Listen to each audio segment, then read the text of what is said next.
desde el versículo 4, y dice así: en el nombre de Jesús, para la gloria del Padre, del Hijo y del Espíritu Santo. Amén. Porque es imposible que los que una vez fueron iluminados y gustaron del don celestial y fueron hechos partícipes del Espíritu Santo, y asimismo gustaron de la buena palabra de Dios y los poderes del siglo venidero, y recayeron, sean otra vez renovados para arrepentimiento, crucificando de nuevo para sí mismos al Hijo de Dios y exponiéndole a vituperio. Porque la tierra que bebe la lluvia que muchas veces cae sobre ella y produce hierba provechosa, aquellos por los cuales es labrada, recibe bendición de Dios. Pero la que produce espinos y abrojos es reprobada. Está próxima a ser maldecida y su fin es el ser quemada. Pero en cuanto a vosotros, oh amados, estamos persuadidos de cosas mejores y que pertenecen a la salvación, aunque hablamos así. Amén. Vamos a orar al Señor. Padre, en el nombre de Jesús, queremos darle gracias, Padre mío, por darnos esta oportunidad de poder, Padre mío, estar en el culto y recibir su palabra, mi Señor. Padre mío, en este día las personas están enfocadas, focalizadas, Padre mío, en un proceso electoral, mi Señor, y el mundo está con esa dinámica. Mas nosotros, Padre, sabemos que todos los días son suyos, pero especialmente el día domingo, porque es el día del Señor. Dios mío, coloca en nosotros ese interés, así como cantamos con disposición, como la gente canta, dice gloria a Dios, aleluya, en la alabanza, que así también en nosotros esté, no solamente el cantar, el decir aleluya y gloria a Dios en la alabanza, sino que mayormente en su palabra, mi Señor. Porque será su palabra la que nos afirmará, será su palabra la que nos sacará del error, será su palabra la que nos animará, será su palabra la que nos confortará, mi Señor eterno. Padre, ministrenos por su palabra, ayúdenos por su palabra, renuévenos por su palabra, Padre mío, y hable a nuestras vidas, mi Señor amado. Mientras más nos aproximamos, Padre mío, a los sucesos escatológicos, al arrebatamiento de la iglesia, Padre, se hace más importante, más necesario, más urgente que nosotros tengamos el deseo de comer palabra, de recibir palabra para llenar nuestras lámparas con aceite, mi Señor amado. Háblenos por misericordia, háblenos por su palabra, háblenos por las escrituras, ministrenos, mi Dios eterno, Padre amado, y llévese de nosotros toda indiferencia, Padre mío, y coloque en su lugar expectativa, anhelo, deseo, docilidad de recibir su palabra, mi Dios. Se lo pedimos por misericordia, en el nombre de Jesús, para la gloria del Padre, del Hijo y del Espíritu Santo. Amén, amén y amén. Gloria a Dios, gloria a Dios, gloria a Dios, gloria a Dios para siempre. Reciban nuestro asiento, mis queridos hermanos. Vamos a meditar en la palabra de Dios en este día, aquí en el libro de Hebreos, ya Hebreos capítulo 6, donde se nos narra algo verdaderamente impresionante que tiene que ver con, número uno, la posibilidad que el ser humano tiene de caer. Constantemente vemos en la Escritura que Dios nunca idealiza al hombre. Sea un hombre, por ejemplo, un sacerdote, como el caso de Elí, sea como sus hijos omnifines, sea un rey como David o como Saúl, sea una persona que estuvo en el mismo huerto de Edén, como el caso de Adán. Nunca se idealiza a las personas que tienen un trato con Dios, sino que claramente se nos habla de que ese hombre puede caer, puede fallar. O sea, estamos en una naturaleza pecaminosa que podría mirarse, a no ser que sea un enfermo mental, o sea, una persona ya definitivamente muy soberbia, que considere que él o ella es imposible de que caiga, es imposible de que peque, es imposible de que haga lo malo. Y la gran mayoría de las personas que han tenido esa concepción de sí mismos, por lo general, esas mismas personas luego, ¿qué es lo que ocurre? Son las que de repente quedan metidos en los tremendos escándalos. Y después no se pueden levantar porque tenían una opinión de sí mismos muy elevada. Entonces la Escritura, cuando nos habla de las personas que conocieron a Dios, tenemos el caso de Abraham, un tremendo siervo de Dios que, entre otras cosas, en un momento miente, en otro momento cede a la presión de Sara para que se cumplieran terrenalmente los planes de Dios. Y así las Escrituras nos muestran claramente la fragilidad del ser humano. Ahora, las Escrituras también dan un punto de equilibrio, porque no solamente nos hablan de la fragilidad, de tal manera que las personas digan, bueno, soy débil, soy frágil, por eso caigo a cada rato, porque bueno, así es mi vida, o que alguien diga, bueno, ¿y quién de aquí nunca ha fallado? Porque tampoco la Escritura promueve que las personas asuman de que son débiles, entonces que le den rienda suelta a su debilidad, sino que nos llama a comprender de que aunque somos débiles, aunque somos faltos, estamos sirviendo no a cualquier Dios, sino que al Dios tremendamente santo. ¿Ya? O sea, por ejemplo, si nosotros miramos las deidades cananeas, si nosotros miramos las deidades, por ejemplo, de los asirios, de los sirios, de los fenicios, nos vamos a dar cuenta que esas falsas deidades, esto es uno de los campos que más he tratado yo de investigar, y por ejemplo, si usted estudia esto de las religiones comparadas, esas deidades nunca pedían un tipo de vida, nunca pedían una consagración a Dios, sino que lo único que esperaba la deidad era que esa persona le llevara algo.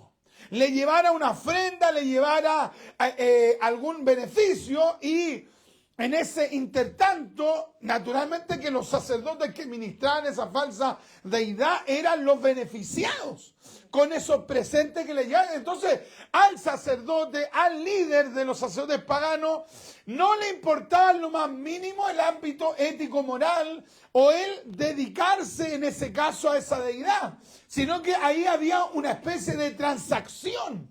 Tú me das esto, yo te doy esto. Esa era la concepción básica de los cananeos.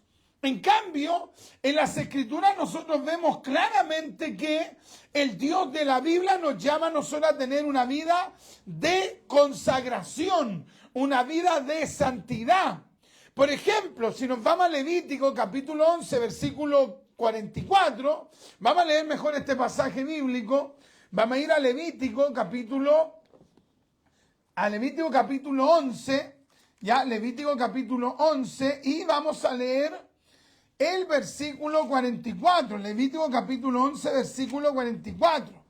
Dice así la palabra del Señor: porque yo soy Jehová vuestro Dios, vosotros por tanto os santificaréis y seréis santos, porque yo soy santo. Así que no contaminéis vuestras personas con ningún animal que se arrastre sobre la tierra. O sea, aquí queda claro de que el Dios verdadero se autorrevela como el Dios santo. No se revela simplemente como el Dios todopoderoso, que lo es. No solamente se revela, como ayer hablamos de que Dios era omnisciente, predicando allá en la reina. Por lo tanto, Él donde es omnisciente puede revelar el futuro. Ya, pero este Dios también es santo. Entonces, el que quiere tener comunión con este Dios, que es el Dios santo, tiene que tener una actitud de consagración, de dedicación a Dios.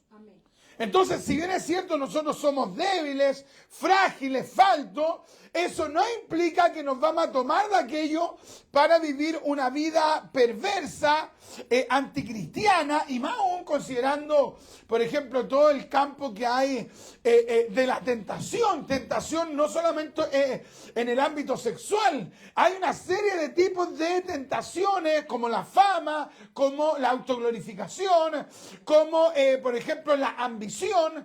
Hay diversos tipos de tentaciones que se van presentando, y ese hombre cristiano tiene que luchar contra aquello y vivir en santidad. ¿Por qué? No porque la religión así me lo establezca. Porque hay gente que, por ejemplo, si están en una iglesia pentecostal de senda antigua, son senda antigua. Si, por ejemplo, a la otra semana van a una iglesia liberal, son liberales. Y si de repente van a una iglesia, por ejemplo, tradicionalista, son tradicionalistas. O sea, se van adecuando al lugar donde van, porque en realidad ellos no han entendido que se están acercando al Dios santo. Ellos no deben ser santos por el lugar donde sí van, sino que por con quién ellos se están relacionando. Entonces, mientras las personas no comprendan que la santidad que ellos deben tener es en virtud de Dios y no de la institución o del lugar donde van a ir mutando como los camaleones, adecuándose al lugar donde van. Y eso es lo que nosotros somos convocados por Dios a entender. ¿A qué? A que nosotros debemos ser santos porque Dios es santo. Amén. Gloria a Dios. Esto es muy interesante el poder comprenderlo, porque esto va a provocar en nosotros un verdadero temor del Señor. Vamos a ir a Levítico, capítulo 19. Ahora hay gente que puede decir, no, pero es que eso está en la ley. Sí, esto está en la ley, pero el Dios verdadero no ha cambiado. Su naturaleza, sus atributos, su esencia no ha cambiado. Es el mismo Dios. Porque los que plantean las tesis es que es el Dios del Antiguo Testamento, esa concepción ya es marcionista, es una herejía, es pretender distinguir entre el Dios del Antiguo Testamento con el Dios del Nuevo. Es el mismo Dios. Es el mismo Dios santo, es el mismo Dios que le demanda a sus hijos santidad, y es el mismo Dios que cuando un cristiano peca, falla, se puede acoger a la gracia de Cristo. Siempre y cuando no ocurra lo que hemos leído en Hebreos capítulo 6, que la persona viva recayendo en pecado. Vamos a ir entonces a Levítico capítulo 19, versículo 2, y dice, vamos a leer verso 1, habló Jehová a Moisés diciendo, habla a toda la congregación de los hijos de Israel y diles, santo seréis, porque santo soy yo, Jehová vuestro Dios. O sea, la santidad no está en virtud de ¿quién? De Dios, de la persona de Dios. Si yo llevo mi santidad en virtud al lugar donde me estoy congregando, obvio que voy a ser hipócrita porque me voy a ir adecuando al lugar. Entonces, si ya ni siquiera voy a la iglesia y ando con los mundanos, ando como los mundanos. O sea, la persona se va adecuando a la mayoría con la cual frecuenta. Entonces, la escritura en este caso es absolutamente clara, es radical. Nos llama a entender que la santidad que Dios le demanda al ser humano es en virtud de su propia naturaleza. Amén, gloria a Dios. Ahora, ¿qué es lo que pasa con aquellas personas que viven recayendo como aquí se nos narra en Hebreos capítulo 6? Caen el lunes, caen el martes, caen el miércoles, se arrepienten el jueves, el viernes retoman, después caen de nuevo, de repente olvidan a Dios, de repente se vuelven a Dios, de repente hoy lloran, de repente le da lo mismo la palabra y viven revolcándose como el cerdo en el barro. Esa persona en algún momento va a experimentar el tope, porque Dios va a decir, no, hasta aquí nomás. Hasta aquí nomás, porque ya tú pasaste por alto mi esencia. ¿Cuál es la esencia de Dios? Que Él es santo. Qué tremendo, oiga. Oiga, hoy día estamos en una época tremenda. Yo el otro día estaba viendo un video que yo quedé impresionado, donde aparecía un supuesto pastor evangélico con una falda, un pastor con una falda en Brasil, con aro, y hablando como hombre, pero vestido como una mujer. Ya, o sea, totalmente embriagado de la ideología de género. Y uno dice, estas personas, ¿qué entienden del evangelio? Esto enfermo, esto endemoniado, esto energúmeno, esas personas son leña para el infierno. O sea, ¿cómo una persona va a tener la mente tan cauterizada y va a llegar a considerar de que, bueno, ya que la gracia de Dios es tan grande que me permite hacer lo que yo quiero? Es una distorsión de la gracia. El no entender que nos estamos aproximando al único Dios verdadero, que es santo. Esa es la palabra clave. Habla toda la congregación de los hijos de Israel y diles, santos seréis, porque santo soy yo, Jehová vuestro Dios. Bendito sea Dios para siempre. Por lo tanto, en este caso, nosotros, ¿qué entendemos? Entendemos evidentemente que cualquiera puede fallar. Yo puedo fallar, ustedes pueden fallar, podemos fallar y que Dios nos libre. Pero nuestro anhelo debe ser vivir la santidad de Dios. Vivir la consagración a Dios. ¿Por qué? Porque Dios es santo. Entonces, donde la esencia de Dios es ser santo, Dios nos llama, nos mueve, nos impele a vivir en santidad. Veamos la vida de nuestro Señor Jesucristo. Jesús llegó al punto de decirle a los judíos, ¿quién de vosotros me redarguye de pecado? Y alguien podría decir, claro, pero es que Él es Dios encarnado, sí, pero Él también era hombre, y como hombre vivió una vida de santidad, fue el perfecto judío.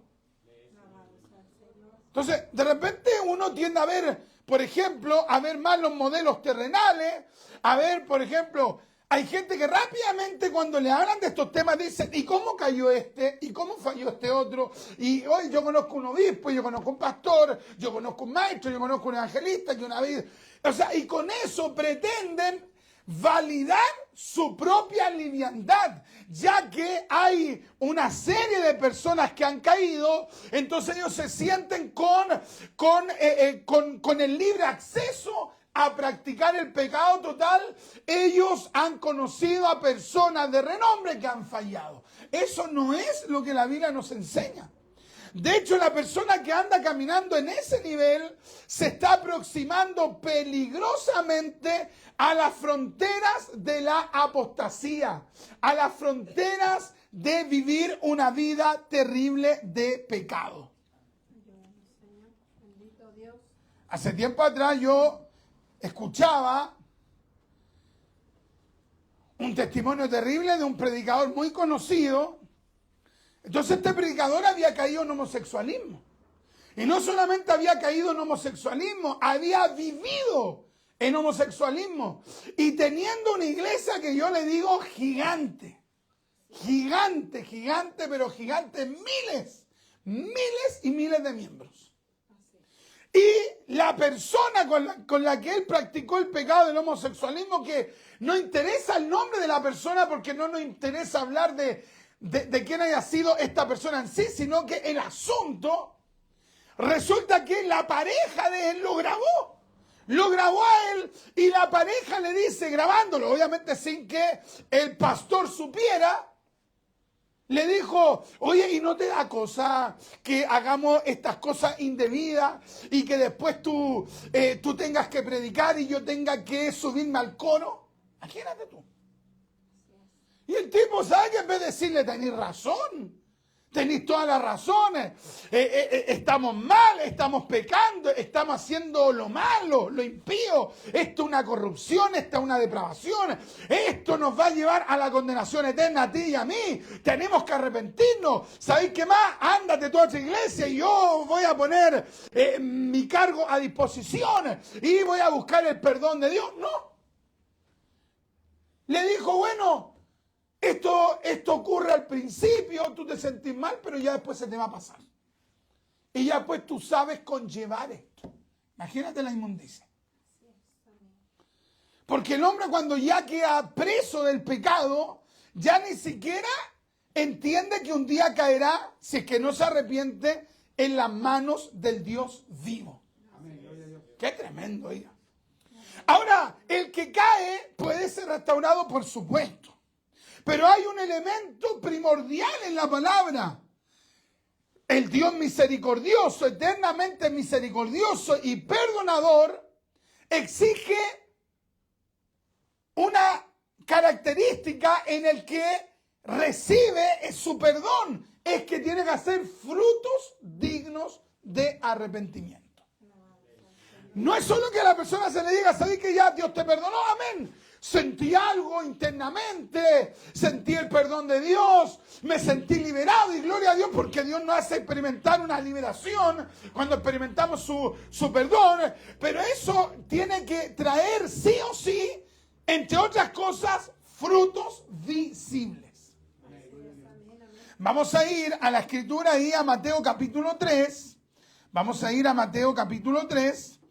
Y vamos a leer, mis amados hermanos, el versículo 8, Mateo capítulo 3, versículo 8. Ahora bien, las raíces de este pensamiento, de esta postura, de que bueno,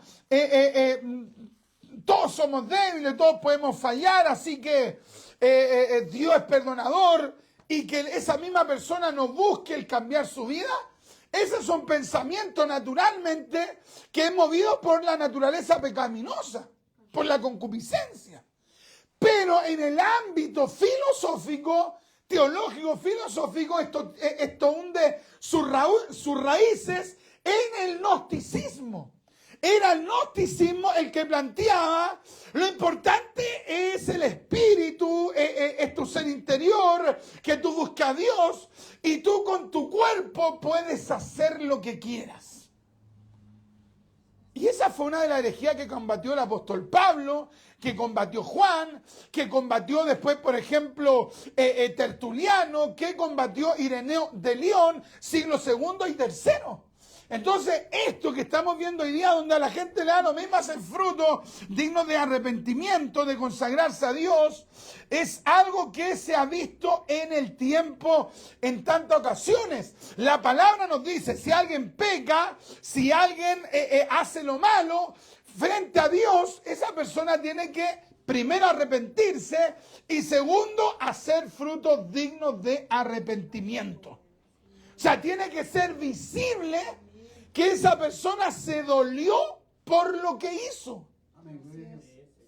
Por ejemplo, si nosotros miramos la vida de Judas, Judas cuando peca, Judas cuando traiciona al Señor, es cierto que él va y dice, he entregado sangre inocente, dice él, cuando ve lo que ocurrió.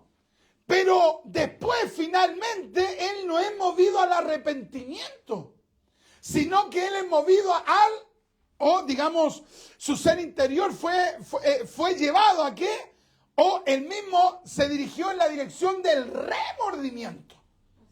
Que el remordimiento es un sentimiento de culpabilidad que achaca la conciencia de la persona, pero que esa persona queda presa de eso y en ningún momento entiende que Dios lo puede perdonar y que luego de ese perdón esa persona puede y debe dar frutos, que sea para todos evidente que esa persona cambió. Vemos el caso de Pedro. Pedro sí experimentó el verdadero arrepentimiento. ¿Por qué? Porque vino fruto después. Entonces, la persona que cae, que falla, tiene que luego dar una señal evidente de haberse arrepentido. Mateo 3:8 dice, aquí hablando Juan el Bautista, haced pues frutos dignos de arrepentimiento. ¿Ve? Algo visible. Y no penséis decir dentro de vosotros mismos, a Abraham tenemos por padre. Porque yo digo que Dios puede levantar hijos a Abraham aún de estas piedras. ¡Qué tremendo! Entonces podemos fallar, sí. Podemos caer, sí, pero no podemos hacer de esto una práctica. No podemos hacer de esto como un ejercicio constante, recurrente, frecuente. Sino que nosotros, si fallamos y que Dios nos libre, y si pecamos, tenemos que ir rápidamente a buscar el perdón de Dios. Y ese perdón de Dios nos va a llevar ¿a qué? A dolernos, porque vamos a decir, le fallamos a Dios, hicimos lo malo frente a Dios, frente a la santidad de Dios, frente a la perfección de Dios, que Dios me perdone. Dios mío, ayúdame a tener una actitud que deje en evidencia primeramente frente a usted y frente al entorno que yo me arrepentí.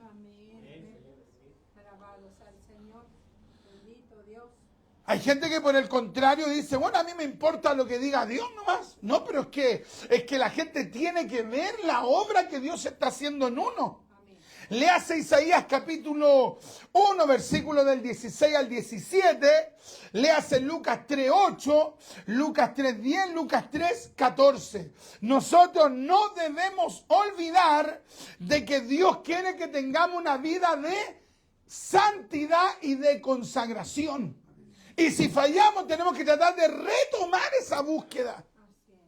Pero una persona que está mal espiritualmente o que tiene otro norte, otro objetivo en su vida, esa persona simplemente va a perseguir ese objetivo sin entender que su existencia es para Dios. Vamos a leer Génesis capítulo 17 y vamos a leer el versículo 1, que es tan tremendo este pasaje bíblico. Génesis 17:1, mira lo que dice la gloriosa palabra de Dios. Dice así: era Abraham de 99 años cuando le apareció Jehová y le dijo: yo soy el Dios Todopoderoso, anda delante de mí y sé perfecto. O sea, ¿qué cree usted? ¿Que Dios le iba a decir eso solamente a Abraham? Oye, piensa tú, Dios es justo, Dios le va a decir a uno, tú sé perfecto, tú sé justo, tú sé íntegro. No, tú podés ser como tú queráis nomás. Da lo mismo y algunos dicen, no, es que ese nivel de consagración Dios se la pide solamente a su ungido. A nosotros los hermanitos comunes, no, a nosotros Dios no nos pide nada. Eso es mentira. El que quiera tener una comunión real con Dios, evidentemente que eso va mucho más allá de los cargos, de los títulos, de los honores, sino que tiene que ver con la comunión íntima que tiene la persona con Dios. Si fallamos, nos tenemos que doler.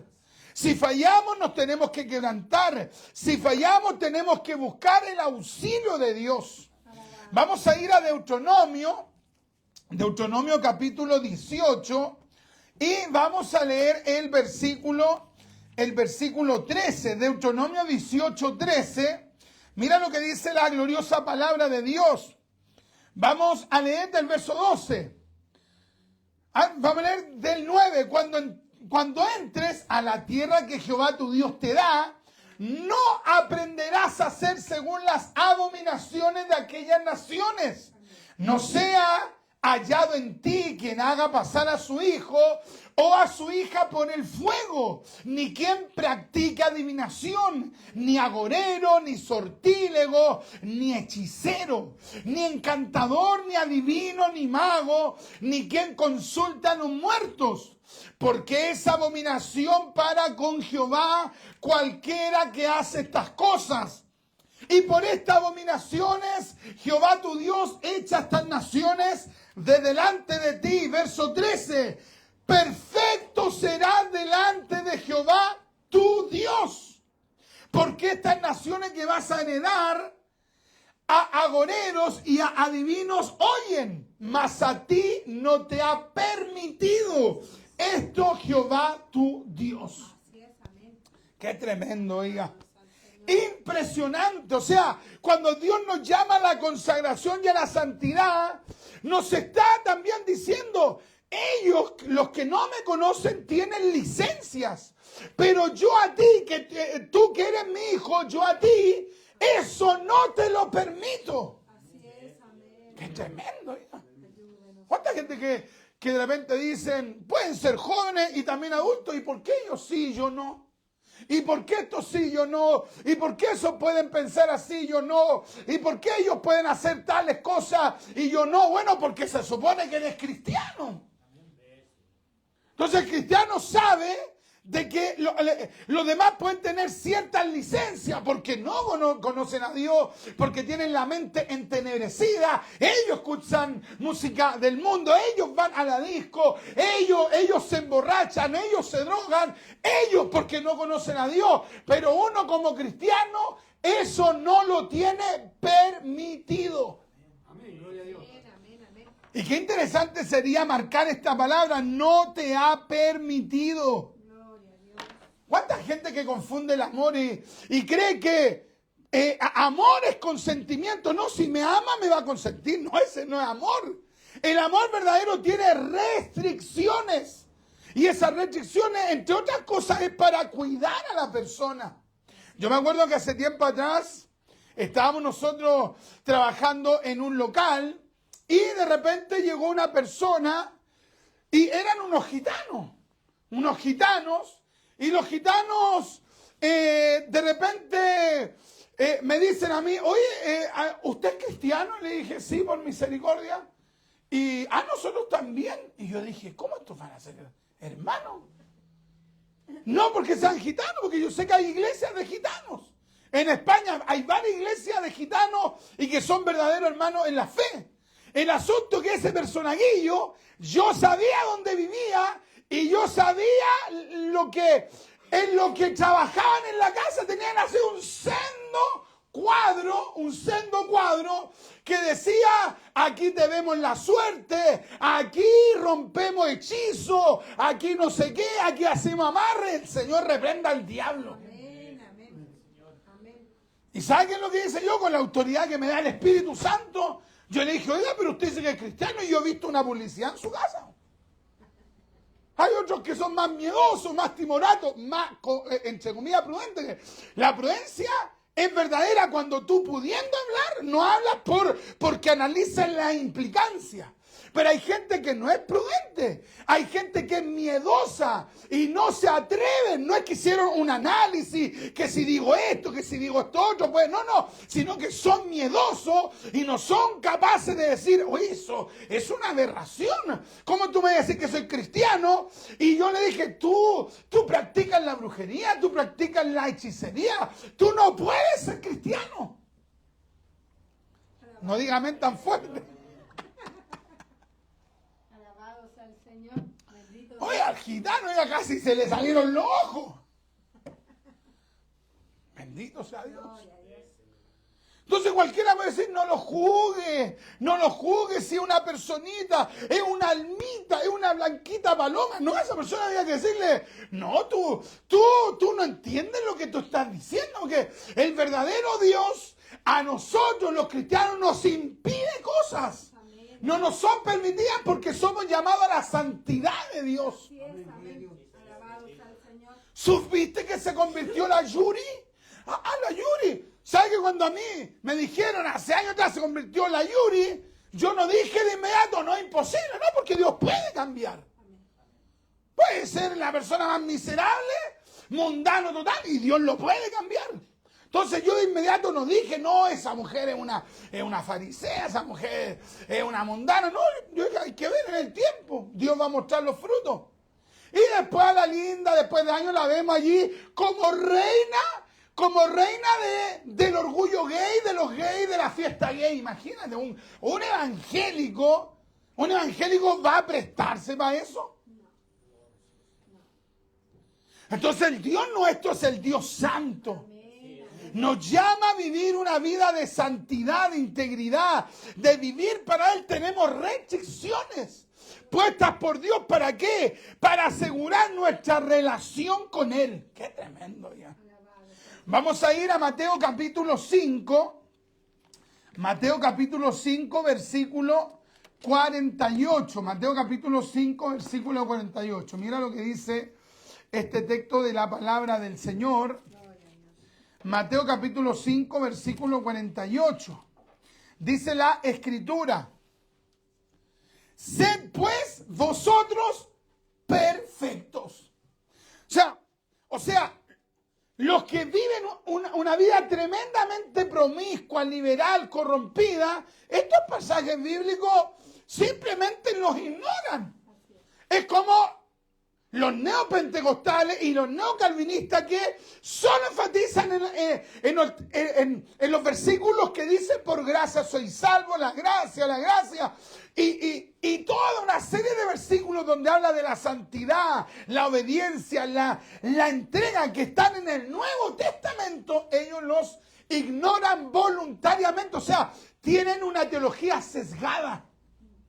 Nosotros somos llamados a recibir todo el consejo de Dios. Y este texto lo dice el mismo Mesías. Sed pues vosotros perfectos, como vuestro Padre que está en los cielos es perfecto. Por lo tanto, cuando nosotros vamos a este pasaje bíblico que hemos leído de Hebreos capítulo 6, vamos a ir nuevamente a Hebreos capítulo 6, entendemos que aquí el autor indudablemente que nos está hablando de una realidad, que el hombre puede fallar. Pero ¿cuál es el punto aquí en cuestión? Es que hay personas que no es que van a fallar y que no es que van a simplemente transgredir, es que van a recaer. Recaer, o sea, va a haber una conducta reiterada de pisotear su propia relación con Dios. Bendito sea Dios para siempre. Hermano Richard, ¿pero usted cree que Dios lo puede restaurar? Sí, a esa persona que cae, Dios la puede restaurar. Pero si ya la persona lleva años con la misma, lo más probable es que se va a terminar descarriando completamente. Y no una cosa que uno les desee eso, sino que su actuar marca un precedente. ¿Y cuál es el precedente? No teme a Dios. No teme a Dios. No teme la implicancia del pecado. No teme de que un día su corazón se endurezca de tal manera que ya no quiera nuevamente tomar en serio su relación con Dios. Entonces, la persona responsable de estar en esa condición es la misma persona. Y gran parte de esas personas usan una técnica. ¿Cuál es la técnica? La técnica de la victimización. Se victimiza la sociedad, la familia, un pastor, una iglesia, una congregación, me decepcionaron, no sé qué, no sé cuánto. Siempre viven señalando que los demás son los responsables de su propia liviandad. ¡Qué tremendo! El autor de los Hebreos parte categóricamente diciendo acerca de estas personas, porque es imposible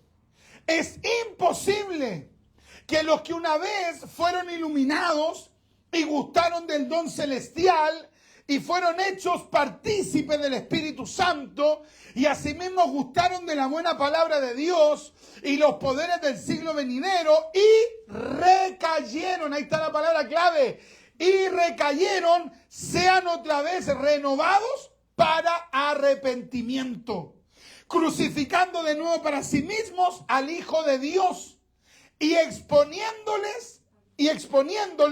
a vituperio. ¡Qué tremendo! Ya.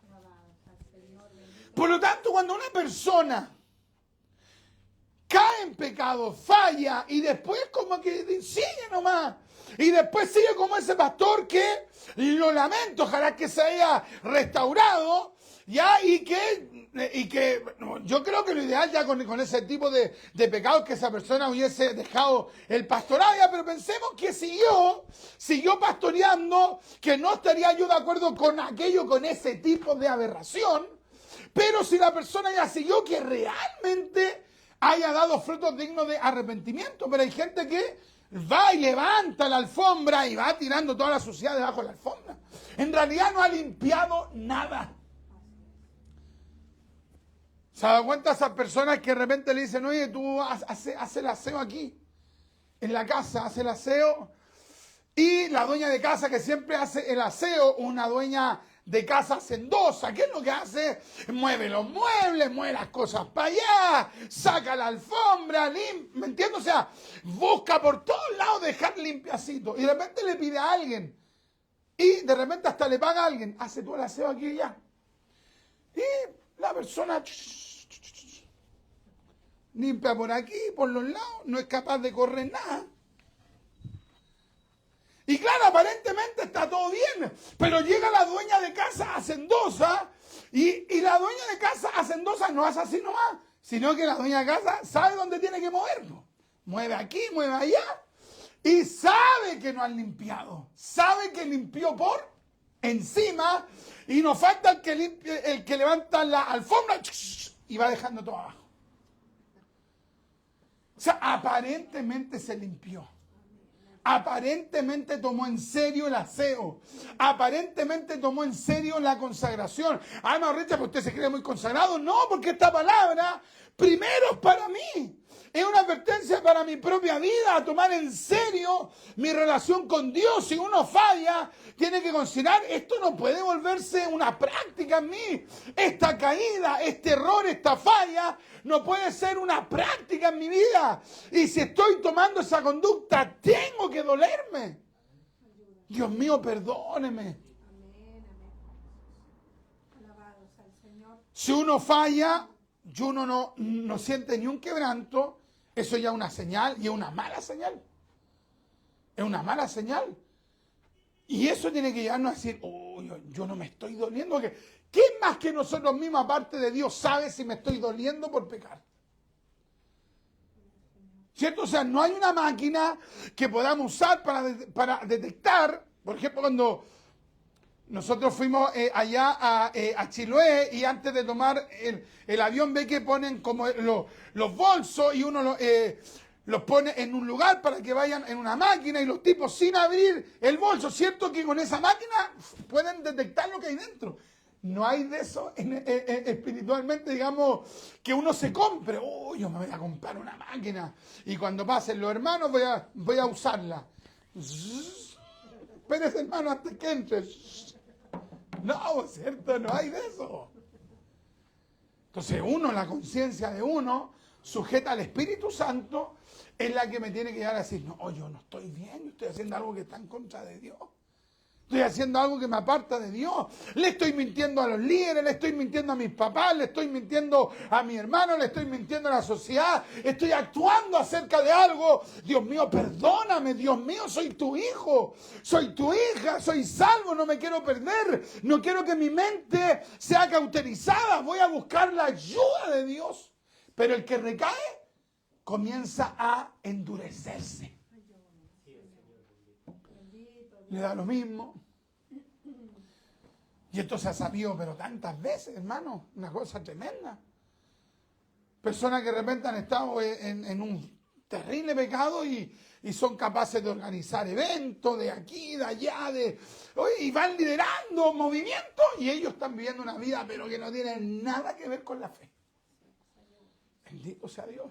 Bendito Dios. Ahora, menciono estos ejemplos para denostar a esas personas. No, que Dios nos libre a todos nosotros. Lo que te quiero mostrar es que con ejemplos, o sea, con ejemplos de que cuando el corazón se endurece, al endurecerse la persona puede seguir recayendo. ¿Por qué recae? Porque ya le da lo mismo el caer. Alabados al Señor. Qué tremendo. Gloria a Dios. Santo Dios. No hay un deseo de salir de aquello. Aquí el escritor dice porque es imposible que los que una vez fueron iluminados, y mira, vamos meditando en esto, esto nos habla de la realidad de la apostasía.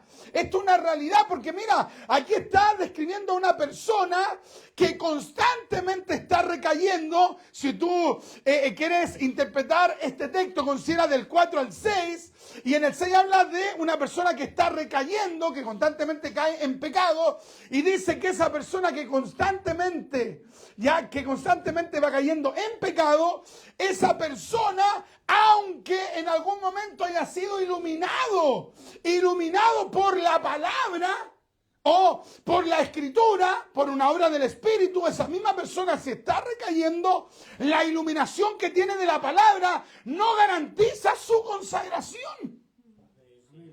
Alabados al Señor. ¿Puede explicármelo de nuevo, hermano Richard?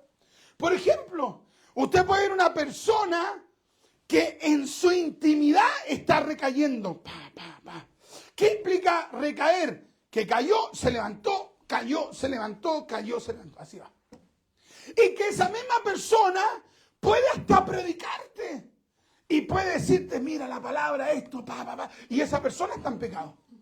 O sea, si usted ve que alguien tiene una unción al predicar y tiene iluminación de la Biblia por obra del Espíritu Santo, esa iluminación no lo debe llevar a usted a concluir, no, esa persona seguro que vive lo que predica o seguro que es salvo, no sabemos. Porque hay personas que pueden estar recayendo teniendo iluminación de la Biblia. Amén, amén. Alabados al Señor. Los simplones, ¿qué es lo que dicen? No creo que es lo que ellas vayan a estar en pecado, no creo.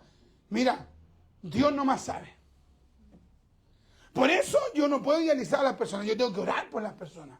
Por la persona que predica, que preside, obispo, pastor, líder, orar por Dios mío, guárdelos, cuídelos, Señor eterno, porque el maligno va a querer derribarlo, entonces yo oro por...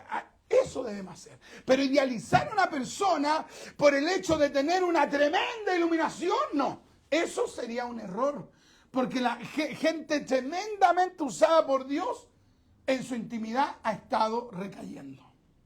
Número uno, hay gente que puede estar siendo iluminada y puede estar teniendo una vida totalmente inconsecuente. ¿Qué es lo que implica la iluminación? Porque es imposible que los que una vez fueron iluminados. Esto implica que el Espíritu Santo le da la capacidad de entender la Biblia. Oye, esto es un regalo tremendo, hermano. ¿Con cuántas personas uno de repente frecuenta conversando con evangélicos? Hermano, leamos este pasaje bíblico. ¿Qué te da el Espíritu? ¿Sabe qué? No tienen nada que entregar. No entienden nada de la Biblia, no entienden, hermano. ¿Y qué te da el Señor? No sé, no tengo idea, no. Pueden ser de pastores, músicos, hermanos que llevan 40 años en una iglesia evangélica y no entienden la Biblia. Así es. Alabados al Señor. Y hay otros que tienen la bendición de parte de Dios de entender la Biblia y eso no los lleva a decir, oh, Dios me ha dado el privilegio a mí de entender la palabra. Leo un texto y Dios me lo ilumina. No, esto es una responsabilidad para mí, es una tremenda responsabilidad porque hay tantos hermanos que llevan años que no entienden y que les cuesta y yo leo la palabra y Dios me la permite entender. Oh, Dios mío, esto es una tremenda bendición, pero es una tremenda responsabilidad. Así es. Alabados al Señor. ¿Cuánta gente que es, por ejemplo, abogado, que son arquitectos, ingenieros, que tienen títulos y que escuchan a un evangélico y dicen, no, yo no sé cómo tú hablas de la Biblia con tanta claridad. Si yo que tengo estudios hasta humanista no entiendo la Biblia. Entonces es un tremendo privilegio el tener la iluminación. ¿Qué es la iluminación? Comprender la palabra de Dios. Alabados al Señor. En el siglo XVI se levantó un tremendo movimiento en España y en Italia que tenían una visión protestante de la fe y que le llamaban los iluminados, que no tiene nada que ver con lo Illuminati. Porque, oye, hay gente que es tremenda. Tal vez esté pensando, oye, está hablando de los Illuminati. ¿De cuál? ¿De cuál Illuminati? No, está hablando de la iluminación de la palabra. Amén, amén. Alabados al Señor. Y resulta que en España, por ejemplo, Juan Pérez de Pineda, Juan de Valdés y otros intelectuales españoles que eran protestantes, pero que no se sentían identificados con la línea ni luterana ni calvinista, entonces buscaron una vía que pretendieron no como declararse seguidores de una persona en particular, sino que simplemente ser amantes de Dios y su palabra, y a ellos le llamaron los iluminados. Oye, se juntaban hablando de la palabra y la palabra. Tremenda bendición. Pero ¿qué pasa si yo sé harto de la palabra y no me importa vivirla? Bendito sea Dios. Es una tremenda bendición ser iluminados. Comprender la escritura. Pero esa iluminación va a generar en mí si es que yo estoy entendiendo bien la palabra, va a generar en mí una responsabilidad. Oye, tremenda bendición. Por eso que Santiago, ¿qué es lo que dice? No os hagáis muchos maestros entre vosotros, sabiendo que recibiréis mayor condenación. O sea, el conocimiento de Dios es una tremenda bendición, pero es una responsabilidad. Bendito sea Dios. Número 2, aquí en este pasaje bíblico, el autor de los Hebreos dice, y gustaron del don celestial.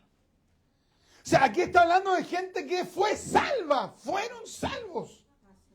Tenían iluminación, tenían el don celestial. ¿Cuál es el don celestial? El ser salvos. Cristo mismo es el don del Padre. San Juan 3:16, Juan 6:51 y un largo etcétera. Jesús es el pan, el maná que descendió del cielo. Cristo mismo es el regalo de Dios. Entonces, imagínate que hay gente que en algún momento fue salvada por Dios, fue transformada por Dios, realmente son salvos. Mira, uno de los pasajes más difíciles para el calvinismo, sobre todo, digamos, esto tienen que considerarlo los que están en la controversia calvinista arminiana. Este pasaje de Hebreos 6 es uno de los pasajes más difíciles para el calvinismo, porque en estos pasajes bíblicos se ve claramente que hay gente que en algún momento va a ser salva y va a poder apartarse y se va a apartar verdaderamente de la consagración a Dios.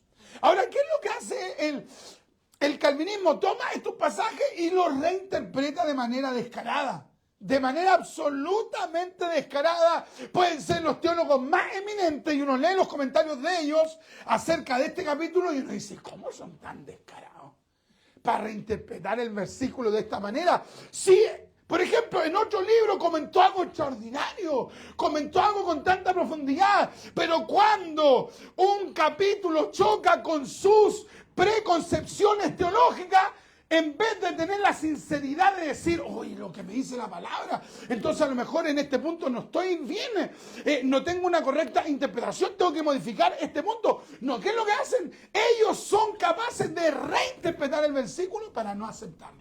Así es, amén. Alabados al Señor, bendito Dios. Fueron iluminados. 1, fueron iluminados. 2, gustaron del don del cielo, del don celestial. ¡Qué tremendo! Es decir, eran salvos. Y miren lo que dicen algunos. Ojo, dice que gustaron, no dice que lo tenían. Mire, o sea, te das cuenta, ¿no? Para no aceptar que aquí se está hablando de gente que realmente fue salva, que lo que dicen, no, lo que pasa es que lo gustaron y listo. Es como, y algunos que se la dan como de grandes maestros, miren lo mismo que a ti te coloquen algo y te dicen, ¿quiere probarlo? Gústelo. No significa que te lo comiste entero. Qué tremendo, ¿ya? La falta de honestidad para leer la palabra. Gustaron. La NTV, ¿sabe qué palabra utiliza? Saborearon. Y ya cuando hablamos de saborear es algo que usted ya tuvo y que, por ejemplo, lo rumió, lo comió, lo saboreó. O sea, realmente lo gustó. Amén, amén. Bendito sea Dios. Alabados al Señor. Por lo tanto, si nosotros estamos caminando por la misericordia de Dios bien en Cristo, ese caminar bien en Cristo, aunque siempre nos va a faltar, nos va a llevar ¿a qué? A pensar con templanza. Tengo que mantenerme bien porque no me quiero apartar de Dios. El que piense estar firme, mire que no caiga. Entonces, no es que uno anda así, oh, yo no quiero caer mañana. Oh. Me acordé de un hermano que entre mis hermanos Richard me estaba pegando muchos palos. Hay una hermana que nosotros conocemos que me ve y me dice, no, hermano. Es que es muy chistoso. No, hermano Richard, deme la mano luego. Me voy a ir porque ya me ha pegado muchos palos. Y yo le digo, hermano, en vez de decir que Dios le está ministrando por la palabra, claro que él me lo dice de una forma, digamos, simpática. Pero qué tremendo, hermano, que no se tome en serio el caminar. Gloria a Dios. Santo Dios. Gustaron el don celestial, la salvación de Cristo. Y fueron hechos partícipes del Espíritu Santo. Imagínate, 3 fueron hechos partícipes del Espíritu Santo. ¿Esto qué es lo que implica? Haber sido favorecido por los dones del Espíritu de Dios. Y mira, Dios tan bondadoso que te hace partícipe ¿de qué? De los propósitos que tiene el Espíritu. ¿Se acuerdan cuando Dios va y le habla a la iglesia, creo que es en Antioquía, y le dice, apartadme a estos 2 líderes entre los que estaba Pablo para la obra en el ministerio? O sea, en ese momento Pablo junto a la otra persona habían sido favorecidos por Dios para participar en las misiones que Dios había determinado para que la gente recibiera el Evangelio. O sea, nosotros tenemos la bendición de ser favorecidos por Dios con dones y Dios nos permite el participar en sus planes. Alabado sea el Señor. Gracias, Señor. Bendito. 1, fueron iluminados. 2, gustaron o saborearon el don celestial.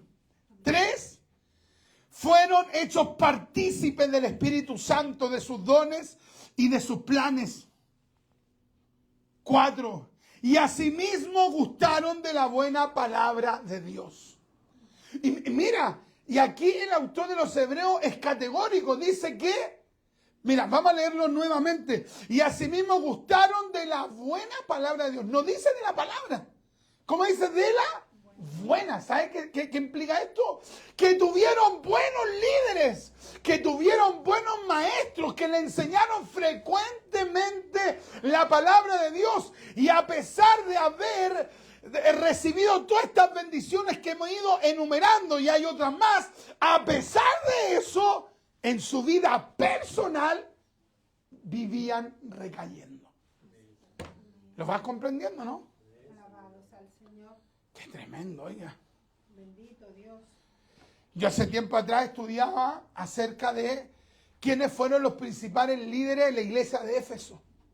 Y sabes tú que en Éfeso estuvo Pablo, en Éfeso estuvo Juan el apóstol, en Éfeso estuvo Policarpo, en Éfeso estuvieron los más grandes líderes. No me recuerdo si estuvo Timoteo y Tito o uno de los 2, pero ellos tuvieron una tremenda bendición de haber tenido a los más grandes predicadores de ese tiempo. Y aún así, ellos fueron descuidando su vida espiritual. Alabado sea el Señor. ¿Te das cuenta? ¿No? O sea, el llamado de la palabra a tomar en serio.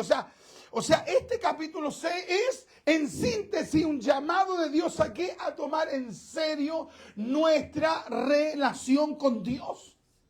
Bendito sea Dios. Podemos tener grandes predicadores, gente que nos enseña la palabra, tener iluminación, realmente haber recibido la salvación eterna. Luego, por ejemplo, habla acerca de los poderes del siglo venidero, que ahí hay diferentes interpretaciones con respecto a esa frase. La persona puede tener una serie de bendiciones de parte de Dios, pero si no toma en serio su relación con Dios, va a vivir recayendo.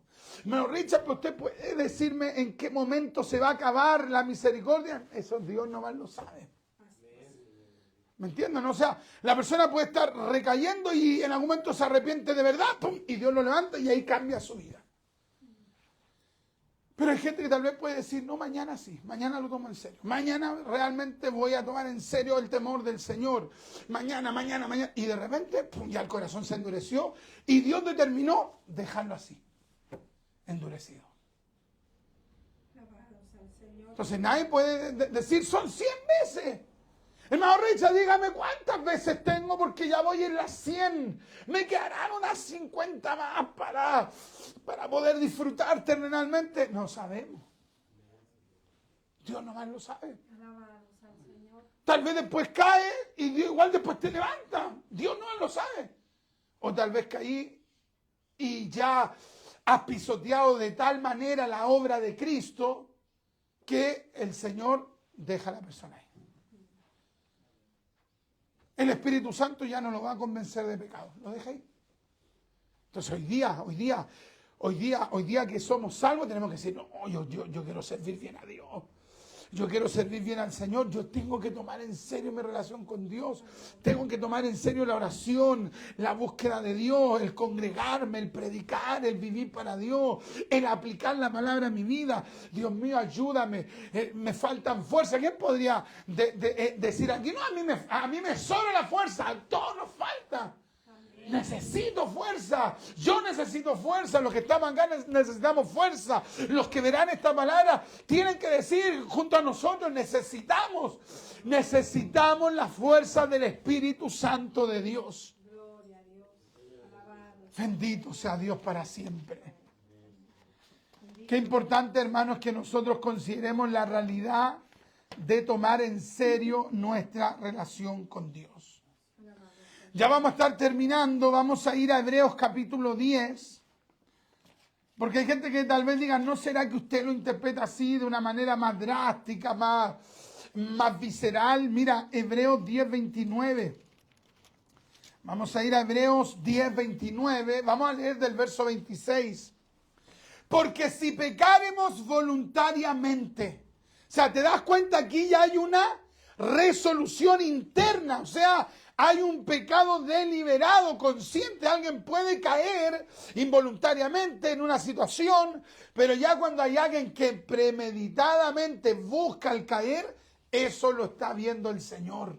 Porque si pecaremos voluntariamente, después de haber recibido el conocimiento de la verdad, ya no queda más sacrificio por el pecado, por los pecados, sino una horrenda expectación de juicio y de hervor de fuego que ha de devorar a los adversarios. ¡Qué tremendo! ¿Cuánto mayor, verso 28, el que viola la ley de Moisés por el testimonio de 2 o de 3 testigos muere irremisiblemente? ¿Cuánto más, pregunta aquí el autor de los Hebreos por el Espíritu, pregunta, ¿cuánto mayor castigo pensáis que merecerá el que pisoteare al Hijo de Dios y tuviere por inmunda la sangre del pacto en la cual fuisteis santificado e hiciera afrenta al Espíritu de gracia? ¡Qué tremendo, oiga! Alabados al Señor. Indudablemente que la apostasía es una realidad. ¿Ya? Está la apostasía teológica y la apostasía moral. Hay algunos que interesadamente aplican solo estos versículos a la apostasía teológica. Pero yo creo que aquí también está indudablemente que abordando una apostasía moral.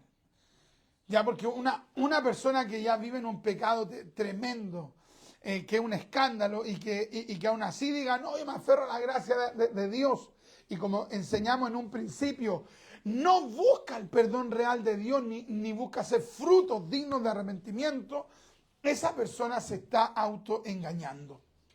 Vamos a ir a Hebreos capítulo 12, y vamos a leer el versículo 28. Estamos hablando de la realidad de caer. Todos podemos caer y que Dios nos libre. Pero esa es una cosa, ¿cierto? Otra cosa diferente es recaer. Y otra cosa diferente es vivir recayendo. Y en ese vivir recayendo la persona puede caer en una total apostasía teológica y también moral. Hebreos capítulo 12 versículo 28 dice, vamos a leer este texto, Hebreos 12, 28 dice así. Vamos a leer Hebreos 12, 28, claro. Así que recibiendo nosotros un reino inconmovible, tengamos gratitud y mediante ella, mediante la gratitud, y mediante ella sirvamos a Dios, agradándole, ¿cómo dice ahí? Con temor y reverencia. Qué tremendo. O sea, me hace bien tener temor de Dios. Me hace bien tener reverencia. Y eso no tiene que ver con pánico, no tiene que ver con una persona que se psicosea, no. Estamos hablando de una persona que todo lo que hace lo lleva a meditar. Esto le agrada a Dios, ¿no? Esto está de acuerdo a la palabra, quiero agradar a Dios. No sé si esto le agrada a Dios. Voy a orar y voy a estudiar la palabra, voy a pedir consejos. Me estoy refiriendo por ejemplo, en situaciones trascendentales de alguien. Esa persona tiene que ver si lo que él o ella quiere hacer, si eso está o no en la voluntad de Dios. Amén, amén. Qué tremendo, hermano. Alabados al Señor.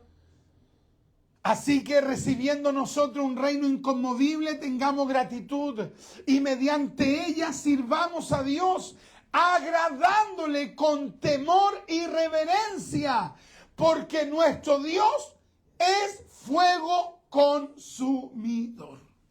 Gloria a Dios. Qué tremendo. Alabados al Señor.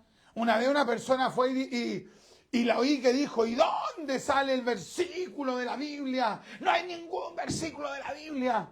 Dijo este personaje, no hay ningún versículo de la Biblia que diga textualmente que Dios es amor y fuego consumidor. Muéstrame un versículo. Oye, obvio, porque no es un versículo, son dos versículos. Es una fusión de diferentes versículos. Lo que importa no es si sale en un puro versículo, es que si ese pensamiento teológico está o no en la Biblia. Y como lo estamos viendo acá, está en la palabra. Así es, amén. Alabados al Señor. Piense usted si algún neopentecostal va a hablar que Dios es fuego consumidor. Piénselo, jamás, nunca van a hablar de eso. Y esto ya tiene un paralelo en Deuteronomio 4:24. Aquí el escritor de los Hebreos está citando el Antiguo Testamento. Alguien podría decir, no, pero ¿para qué citó el Antiguo Testamento? ¿Viste que estamos en la dispensación de la gracia? Obvio, estamos en la dispensación de la gracia. Pero el Dios que estaba en la ley está en la gracia. ¿Por qué? Porque el mismo Dios y tiene la misma esencia, la misma naturaleza. Él no ha cambiado. Es por eso que es tan impresionante que este Dios Santo nos haya acogido a nosotros, personas débiles, faltas, que no merecemos el cielo, pero que por la gracia de Cristo hemos recibido su perdón, su misericordia, su gracia, y nuestros nombres están escritos en el libro de la vida. Oh, qué tremendo, hermano. Amén, amén. Deuteronomio 4:24, porque Jehová tu Dios es fuego que consume, Dios celoso. Qué tremendo, hermano. Teníamos muchas cosas más que mencionar en esta enseñanza, en este estudio bíblico, pero yo creo que estamos ya claros, evidentemente, con que, en síntesis, debemos vivir en santidad para Dios. Bendito sea Dios. Hijitos míos, no pequéis. Es el deseo de Dios. Y ese deseo lo coloca el nombre de Dios. Hijitos míos, no pequéis.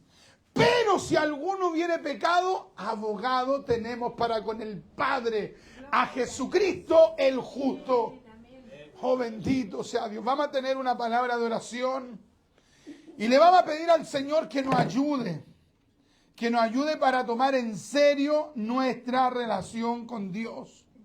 Digámosle al Señor, ayúdame a tomar en serio mi relación con usted. Ayúdeme a tomar en serio. Ayúdeme a tomar en serio mi relación con usted. Usted es el Dios santo. Usted es el Dios perfecto. Usted es el Dios sublime. Ayúdeme, Dios, a tomar en serio mi relación con usted. Padre, en el nombre de Jesús, queremos darle gracias, Padre mío, por su palabra. Su palabra es verdad, su palabra es espíritu, su palabra es vida, Padre mío. Señor, hoy día usted nos ha dado esta palabra, mi Dios eterno, de Hebreos capítulo 6, versículos del 4 al 6, Padre mío. donde usted básicamente nos llama a tomar en serio nuestra relación con usted, mi Dios. Padre mío, ayúdenos a entender que nos estamos aproximando al Dios Santo, al Dios perfecto, al Dios sublime, y que si no fuera por Cristo, no tendríamos ninguna posibilidad, menos aún siendo gentiles, no tendríamos ninguna posibilidad de tener una relación con Él.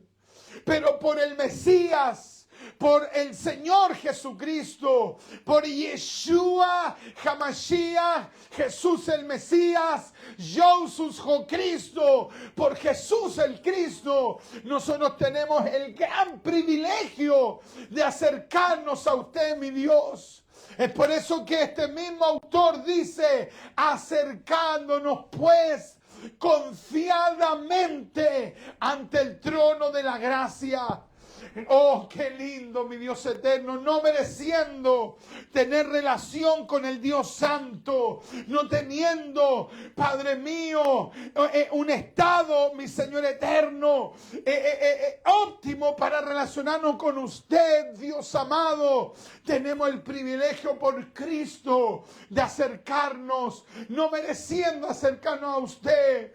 Tenemos el honor de tener una comunión con usted, mi Dios amado, por medio de su Hijo Jesucristo.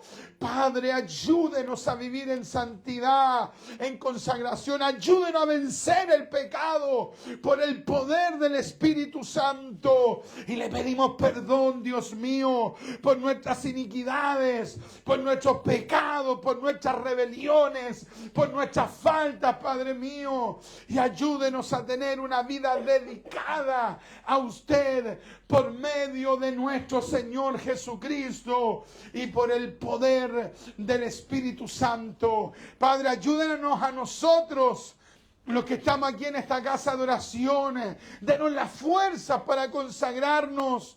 No nos estamos consagrando en un lugar porque ese sea el reglamento de allí, sino que porque su palabra lo manda y porque así es su esencia de santidad. Nos llama a nosotros a acercarnos a usted en santidad. Ayúdenos, lávenos de nuestros pecados con la sangre de Cristo.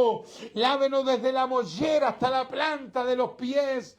Perdonen nuestras transgresiones y permítanos vivir en santidad. Ayúdenos a tener temor de Dios. Perdone todos nuestros pecados y ayúdenos a tener una actitud reverente.